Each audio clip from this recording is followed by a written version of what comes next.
जम्मू कश्मीर में त्रिकुटा पर्वत पर 5200 फीट की ऊंचाई पर मां शेरों वाली का दरबार है, जहां सदियों से दुनिया अपना माथा टेकती आई है। जिस मां का गुणगान करते हमारी जीवा कभी भी थक नहीं सकती, आज आपको उसी माता शेरों वाली के स्थान श्री माता वैष्णो देवी लेकर चल रहा हूं मैं ऋषिराज।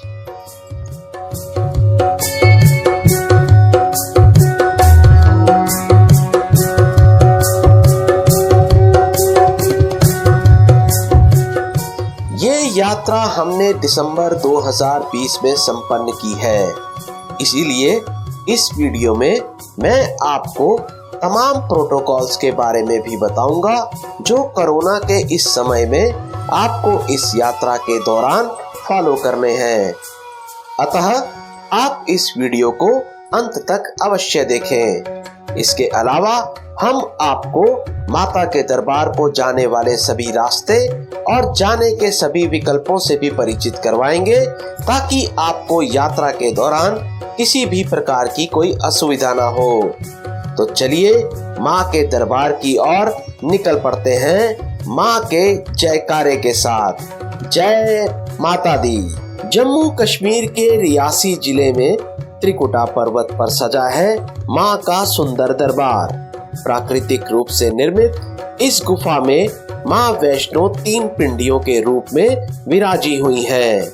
मध्य में माँ महालक्ष्मी, दाहिने और माँ काली और बाएं और विराजी है माँ सरस्वती।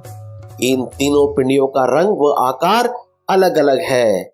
इतना ही नहीं, इनकी कुल लंबाई लगभग 5 फीट है, लेकिन आम श्रद्धालुओं को केवल ऊपर के हिस्से के ही दर्शन होते हैं।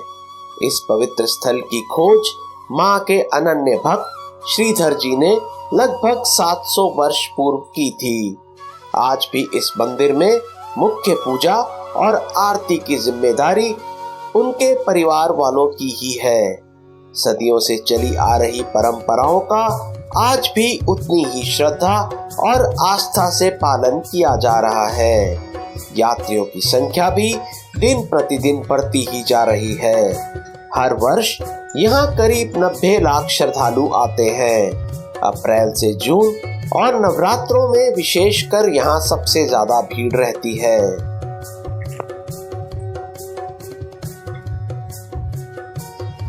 हमने अपनी यात्रा की शुरुआत की है नई दिल्ली रेलवे स्टेशन से, जहां से हम सवार होंगे श्री शक्ति एक्सप्रेस पर, जो दिल्ली से कटरा जाती है। कटरा इस यात्रा का आधार स्थल है। दिल्ली से कटरा की दूरी 623 किलोमीटर है। इस दूरी को ट्रेन द्वारा तय करने में लगभग 11 घंटे का समय लगता है। नई दिल्ली से गाड़ी अपने निर्धारित समय यानी कि शाम को 5:30 बजे रवाना हो चुकी है। रास्ते में ये गाड़ी अंबाला, लुधियाना, जालंधर, चक्की बैंक, जम्मू और उधमपुर स्टेशनों पर रुकेगी और तड़के 5 बजे श्री माता वैष्णो देवी कटरा स्टेशन पर पहुंच जाएगी। चूंकि अभी कोरोना चल रहा है, इसीलिए यात्रा का रजिस्ट्रेशन आपको एडवांस में करवाना पड़ता है। इसके लिए आप श्राइन बोर्ड की वेबसाइट www.matavaishnodevi.org पर लॉगिन कर सकते हैं। ये वेबसाइट आधिकारिक वेबसाइट है, जहां आपको इस यात्रा की संपूर्ण जानकारी के साथ साथ रहने की जगह की अग्रिम बुकिंग, हेलीकॉप्टर और बैटरी कार की बुकिंग की सुविधा भी उपलब्ध है। इस वेबसाइट पर आप भवन पर यात्रियों की संख्या और मौसम की जानकारी भी देख सकते हैं। अभी सुबह के 4:30 बजे हैं और हम निकल रहे हैं उधमपुर स्टेशन से। कटरा पहुंचने में अब केवल आधा घंटा शेष है। अब हम प्रवेश कर रहे हैं श्री माता वैष्णो देवी कटरा स्टेशन। यहीं से आप भवन के रास्ते के नजारे देख सकते हैं। ये जो रोशनी आप ऊपर पहाड़ पर देख रहे हैं, ये दरअसल पैदल चढ़ाई का रास्ता है। दिल्ली से कल ही हम अपना कोरोना का टेस्ट करवा कर चले हैं, लेकिन यहाँ आकर पता चला कि यहाँ हर यात्री का कोरोना टेस्ट दोबारा से होगा। इस काम में हमें करीब 1.5 घंटे का समय लग गया है, लेकिन कोई ऑप्शन भी तो नहीं है।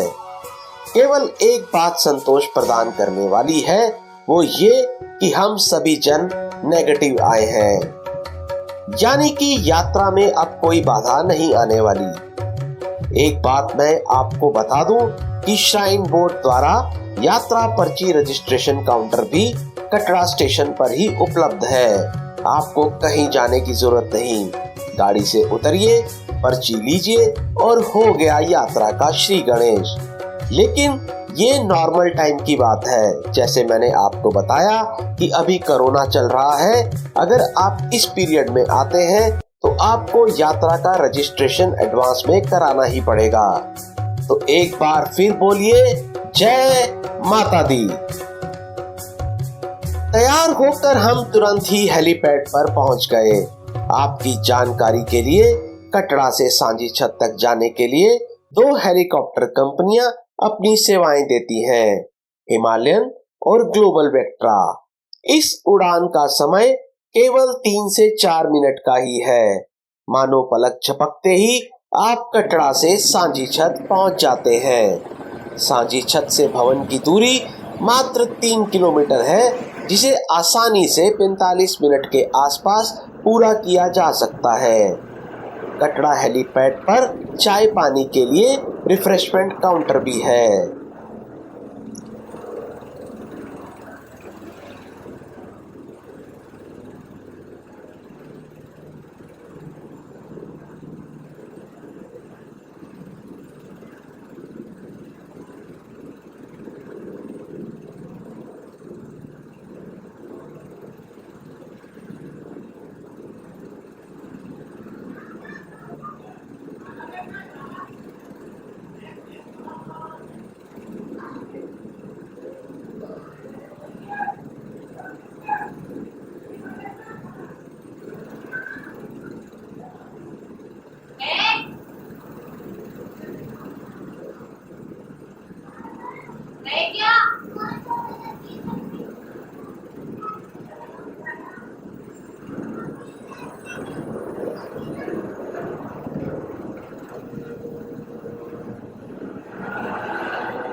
यहाँ मैं आपको बताना चाहूंगा कि पैदल चढ़ाई बाणगंगा में बने दर्शनीय द्वार से शुरू होती है और यहाँ से अर्धकुंवारी, जो कि यात्रा का लगभग मिडवे यानी कि आधा रास्ता है, वहाँ तक पहुँचने के लिए 2 रास्ते हैं। पहला रास्ता, जिसे हम पुराना रास्ता बोलते हैं, उसकी दूरी लगभग 6 किलोमीटर है और इस रास्ते पर आप खच्चर और घोड़े लेकर भी जा सकते हैं। छोटे बच्चे और सामान के लिए आप पिट्ठू भी हायर कर सकते हैं। हाँ, लेकिन आप उनका पहचान पत्र देखना ना भूलें। दूसरा है नया रास्ता, जिसे ताराकोट मार्ग भी कहा जाता है। यहाँ से अर्धकुंवारी की दूरी लगभग 7 किलोमीटर है, लेकिन ये रास्ता सीधा, सरल और आरामदायक है।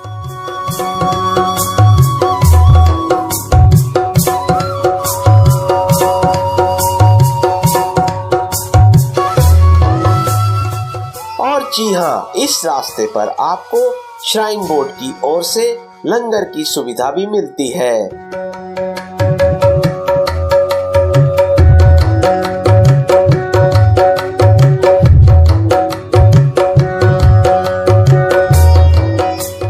असल में इस रास्ते का निर्माण इस तरीके से किया गया है कि यहाँ बैटरी कार चल सके, लेकिन अभी इसकी शुरुआत नहीं हो पा रही। अभी बैटरी कार की सुविधा केवल भवन और अर्धकुंवारी वाले नए रास्ते पर ही उपलब्ध है। इसके लिए आप विंडो से भी टिकट ले सकते हैं। बाणगंगा से भवन तक यात्रा की कुल लंबाई 12 किलोमीटर है। पैदल यात्रा करने वाले यात्री इस दूरी को 5 से 6 घंटों में तय कर लेते हैं। सांझी छत पर सुबह करीब 11 बजे हम हेलीकॉप्टर से उतर चुके हैं। यहाँ का मनोरम दृश्य हृदय को सुकून पहुंचा रहा है।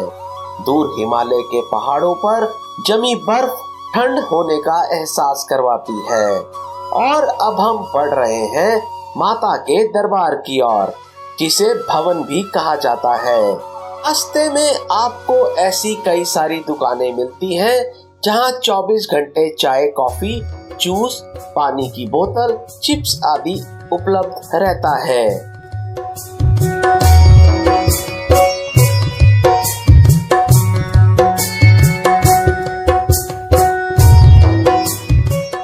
यहाँ से आपको भवन की पहली झलक मिलती है, जिसे देखते ही यात्रियों का जोश 2 गुना हो जाता है। अब तो मन कर रहा है यहाँ से फुर से उड़कर माता के चरणों में पहुंच जाएं। लो जी, हम बस पहुंच ही गए अपनी मंजिल पर। यात्रियों की सुविधा के लिए यहाँ श्राइन बोर्ड की कुछ दुकानें बनी हुई हैं, जहां से आप भेंट और प्रसाद खरीद सकते हैं। इसके अलावा यहाँ सागर रत्ना की दुकान भी है, जहां आप बिना लहसुन प्याज के साफ सुथरे खाने का आनंद उठा सकते हैं। भवन पर हेलीकॉप्टर कंपनियों के आउटलेट भी हैं, जहां आप करंट टिकट खरीद सकते हैं। दर्शनों की लाइन में लगने से पहले अपना ग्रुप नंबर अवश्य जांच लें। अपना सामान यहाँ बने लॉकर में जमा करवा दें। गुफा में मोबाइल फोन और चमड़े से बना कोई भी सामान अलाउड नहीं है। इस स्थान पर ये दोनों रास्ते आकर एक हो जाते हैं, यानी कि अर्धकुंवारी से भवन आने वाला नया रास्ता और मेरे बाएं ओर जो आप रास्ता देख रहे हैं, ये पुराना रास्ता है।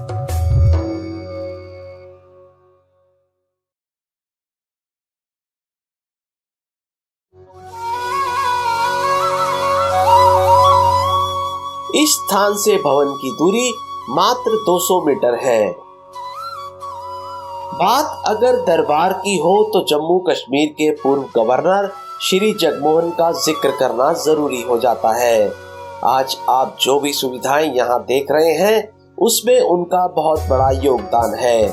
वर्ष 1986 में श्री माता वैष्णो देवी स्थापना बोर्ड की स्थापना हुई। जम्मू कश्मीर के राज्यपाल ही श्राइन बोर्ड के चेयरमैन होते हैं। श्री जगमोहन की दूरदृष्टि और प्रशासनिक अनुभव की वजह से इस श्री क्षेत्र को नया रूप मिला। इस बोर्ड का सीईओ एक IAS अधिकारी होता है। हर वर्ष यात्रियों की संख्या बढ़ने से दर्शनों में भी कई घंटे लग जाते थे। उस समय गुफा के अंदर जाने और आने के लिए केवल एक ही रास्ता था, जिसका मुंह इतना संकरा है कि एक बार में केवल एक भक्त आ या जा सकता है। बोर्ड बनने के बाद से अब तक 2 और मानव निर्मित गुफाओं का निर्माण हो चुका है, जिससे दर्शनों में ज्यादा समय नहीं लगता।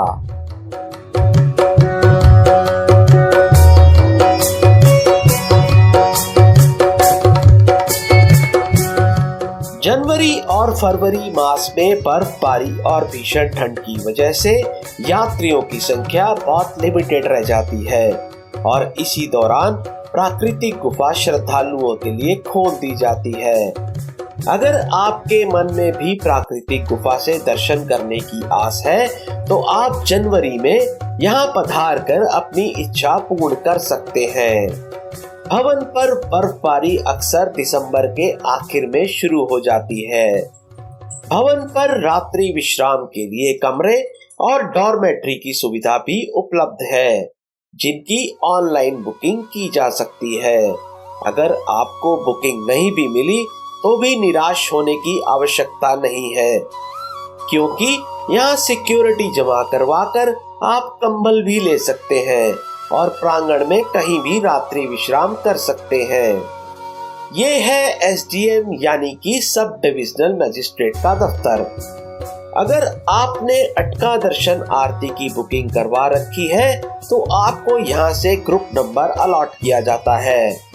इस अटका दर्शन आरती के माध्यम से आपको करीब 1 घंटे तक माता की गुफा के सामने बैठकर माता की भक्ति करने का सुअवसर मिलता है।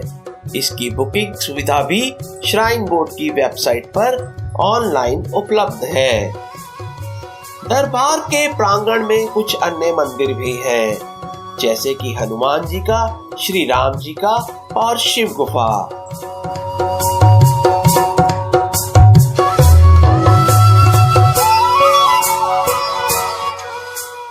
ये है माता रानी की रसोई। यहाँ पर माता रानी के भोग के लिए भोजन तैयार किया जाता है।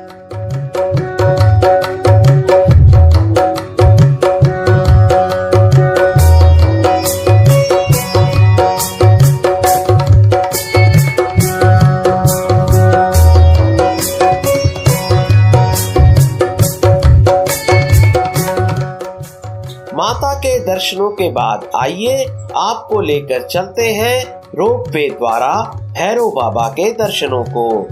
पिछले ही वर्ष चालू हुए इस रोपवे में एक बार में करीब 60 लोग यात्रा कर सकते हैं। माता वैष्णो देवी के दर्शनों के बाद भैरव बाबा के दर्शनों की भी मान्यता है।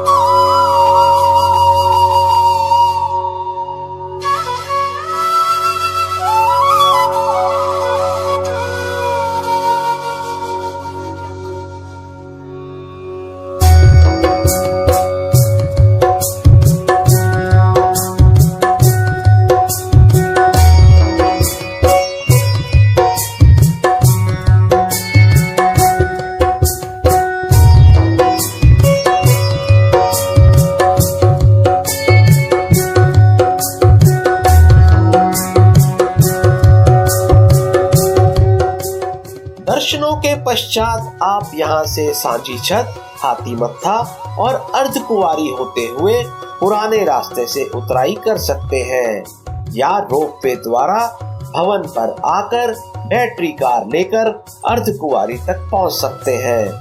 अर्धकुंवारी में एक छोटी गुफा है जिसे गर्भजून कहते हैं। इसका रास्ता अत्यंत संकरा है, लेकिन माँ की कृपा से हर कोई यहाँ से निकल ही जाता है। हम रोपवे लेकर पुनः भवन पहुंच गए हैं। यहाँ से हमने अर्धकुंवारी तक बैटरी कार ले ली है। लगभग 6 किलोमीटर लंबा रास्ता मात्र 20 ही मिनट में तय हो जाता है। जब इस बैटरी सेवा का विस्तार बाणगंगा तक हो जाएगा तो यात्रा अत्यंत सुगम हो जाएगी।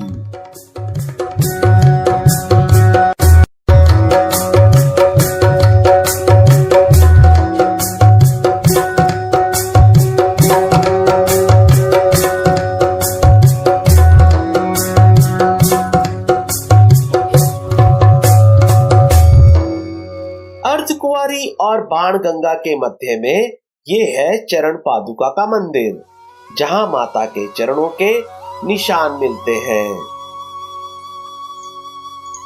और ये है गीता मंदिर। इसके आते ही अब ये एहसास हो चला है कि हमारी मंजिल यानी कि बाणगंगा अब निकट ही है।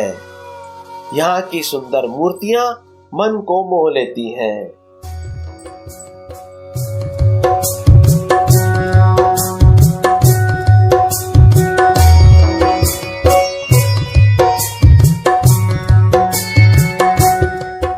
अब हम पहुंच गए हैं बाणगंगा। यात्री यहाँ स्नान कर यात्रा की थकान मिटा लेते हैं। मान्यता है कि माँ ने बाण मारकर यहाँ से जल उत्पन्न किया था, तभी से इस स्थान का नाम बाणगंगा पड़ा। बाणगंगा में आप टी सीरीज वालों द्वारा वर्षों से निरंतर चल रहे लंगर का प्रसाद भी ग्रहण कर सकते हैं। यहाँ यात्रा का समापन हो जाता है। माता के दरबार आए और ढोल की थाप पर थिरक कर अपनी खुशी जाहिर नहीं की तो भला क्या किया। माता शेरों वाली आप सभी के मन की मुरादों को पूरा करे और इस कोरोना से संपूर्ण विश्व को जल्द से जल्द मुक्ति दिलवाए। इसी आशा के साथ आपसे विदा लेता हूँ मैं ऋषिराज। जय माता दी। अगर आपको वीडियो पसंद आया हो तो इसे लाइक करें और इसे आगे शेयर करें और मेरे चैनल एक्सप्लोरिंग इंडिया विद ऋषि को सब्सक्राइब करना ना भूलें।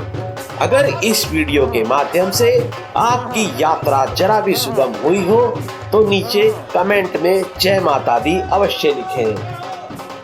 जय माता दी।